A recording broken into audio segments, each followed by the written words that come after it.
So in this video, I'm going to go over 12 pros and cons, 6 of which are going to be pros and 6 of which are going to be cons. Hey guys, Tony here from TonyTechBytes, and this is the iPhone 12. I've been using it for about a month now, so let's talk about some pros and cons of this device. So let us first start off with the pros, the positive sides of the iPhone 12. The most important part, battery life. Battery life is significantly improved from previous generation iPhones, and I was using the iPhone XS prior to upgrading to the iPhone 12, and the battery life is definitely improved. For screen on time, I get about 7 to 8 hours on the iPhone 12. That consists of social media as well as gaming. I make a lot of videos on TikTok every single day. If you aren't following me there, make sure to follow me. I'm so close to 200,000 followers, and by the time I post this video, I'll probably be there by now. Anyways, I can definitely last a full day of usage with the iPhone 12, and I love the peace of mind of not having to charge as much as I did with the iPhone XS. With the iPhone XS, I had to charge it pretty much twice a day. The battery life lasted about 4 to 5 hours of screen on time, and obviously this is because of natural battery degradation. The iPhone XS is 2 years old, and I've been using it pretty much every day since then. But after using the iPhone 12 for about a month, the battery health is still at 100%, which I am pleasantly surprised to see. Next up, we got the awesome camera setup. For rear cameras, you get a main camera as well as an ultra-wide one, and at the front, you get a fairly sharp front angle camera. I hear that the ultra-wide angle camera is significantly sharper than the previous generation. People on Twitter were comparing the iPhone 12 and the iPhone 11 Pro's wide angle cameras, and although I don't have experience with the iPhone 11 Pro, the wide angle camera is pretty sharp and has great dynamic range. The main rear camera is also a little bit sharper and a little bit wider than the iPhone XS's main camera, and that's nice to see because I take photos and videos regularly. I also love the bigger 6.1 inch display on the iPhone 12 compared to the iPhone X, XS, and 11 Pro that had a slightly smaller display at 5.8 inches.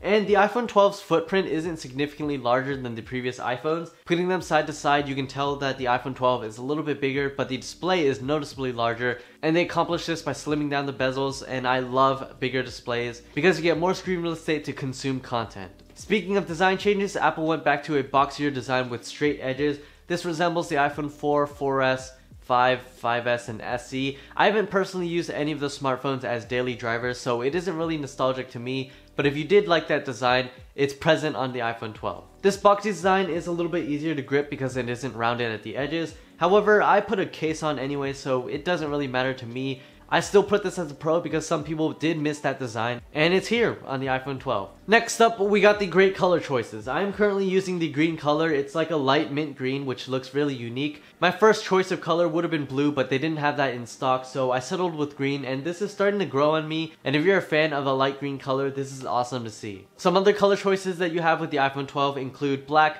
white, blue, and product red. I love to see a lot of variety with color choices. Let's move on to the last pro to round up this list. You get 4K 60 video with the front camera as well as both rear cameras, which is utterly amazing because most Android smartphones that have 4K 60 video lack support on 1 or 2 cameras, such as the front camera or the rear ultra-wide camera. So I'm glad that Apple has implemented 4K 60 FPS video on all cameras. So if you do like taking high resolution videos with a smoother frame rate, this is a great feature to have. You also get HDR video on the iPhone 12. However, it's not currently supported on most editing software, so I just turned that off. It's still a nice feature to have on the iPhone 12, and it future-proofs your phone for many years to come. Now we go on to the cons of the iPhone 12. There are many of them, well, actually 6 of them for this list. The biggest one, there is no included power adapter. Apple boasts positive environmental claims by slimming down the box and reducing waste by including less stuff, despite including a cable that most people are not going to find useful. It's a Lightning to USB-C cable,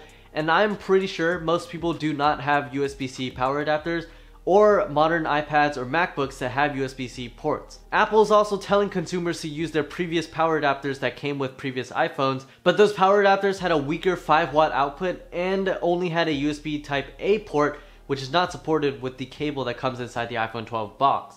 This is where the Spigen PowerArc ArcStation Pro charger comes in handy. Spigen sent this over to me, and I've been using this every single day to charge my iPhone 12. It's a 20-watt gallium nitride charger that is a little bit bigger than the size of the 5-watt Apple iPhone charger.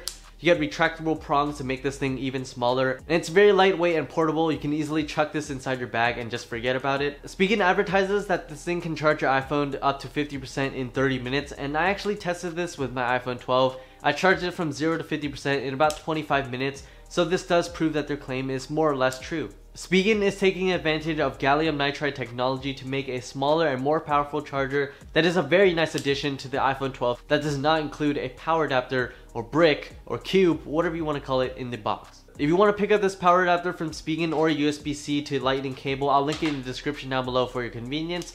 This video is not sponsored, but I really do like this charger. The next con we got is 64GB of base storage on the iPhone 12. Personally, this is not a huge deal for me because I have an external hard drive enclosure for my desktop PC with 2TB Iron Wolf hard drives from Seagate running in RAID 1. So for me, it's not really a big deal to have more storage on a mobile device. Most of my 4K videos and large games are stored on my PC, and I don't really have that many apps or photos to begin with on my iPhone. On top of that, most of my photos and videos on my phone are stored on iCloud, so I don't really need more storage on my phone. But it would still be nice to have 128GB of base storage on the iPhone 12 or more, considering you're paying around $800 USD for a smartphone in 2020, when most smartphones include more storage for the base models. And I know Apple only did this as to not cannibalize sales for the iPhone 12 Pro that comes with 128GB of base storage. Next up, we got this same notch design since 2017 with the iPhone 12's front display. Or, I mean display, there's no back display. We've seen it on every single iPhone since 2017. I would have liked to see Apple refresh the display, maybe move on to a different design. Personally, I am already used to the notch design. I've been used to it since it first came out. However, I still would have liked to see Apple innovate a little bit more, maybe change up the design of the display, because this notch is starting to look bland compared to other smartphones in 2020.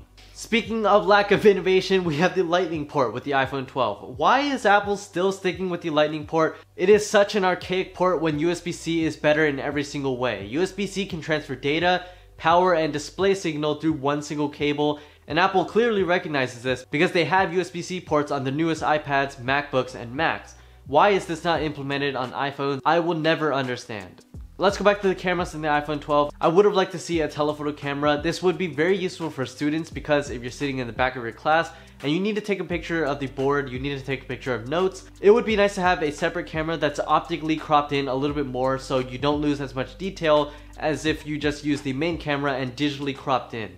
If you just use the main camera and zoom in, you're going to lose detail because you're digitally cropping in, so everything's going to look pixelated and your notes aren't going to look as sharp. For me, it's not as useful because I actually don't use the telephoto lens that often, but it would be nice to have nonetheless in case I ever encounter a situation where I do need a telephoto lens. And yet again, Apple did this as to not cannibalize on their sales for the iPhone 12 Pro. Still, Apple should have just included another camera. And that brings us to the last con to round out this list, the 60Hz refresh rate on the iPhone 12. If you've ever used a higher refresh rate display, you know it is significantly smoother. You can definitely tell a difference from 60Hz because if you're browsing the web or you're playing games, it looks a lot smoother. There's like no other way to explain it, it looks noticeably smoother. You also get a competitive edge when you're playing games because the screen refreshes at a faster rate. Most smartphones in 2020 do have higher refresh rate displays such as the Pixel 5 with a 90Hz refresh rate or OnePlus's smartphones which have 90Hz refresh rates and higher. Apple even has the 120Hz ProMotion display with the iPad Pros, so why couldn't they implement this on the iPhones? It's just so frustrating. I mean sure, 5G is a better marketing tactic because it's more well known. Adding a higher refresh rate display would sap the battery life for the iPhone 12 faster, but still, going from a higher refresh rate display and then looking at a 60Hz one is just disappointing. I can't capture any evidence of this with my camera because I'm limited by my frame rates, but let me just tell you, the human eye can discern a difference between 60Hz and 90Hz or 120Hz. When you're scrolling through social media, you're browsing the web, or you're playing games because it does noticeably look smoother.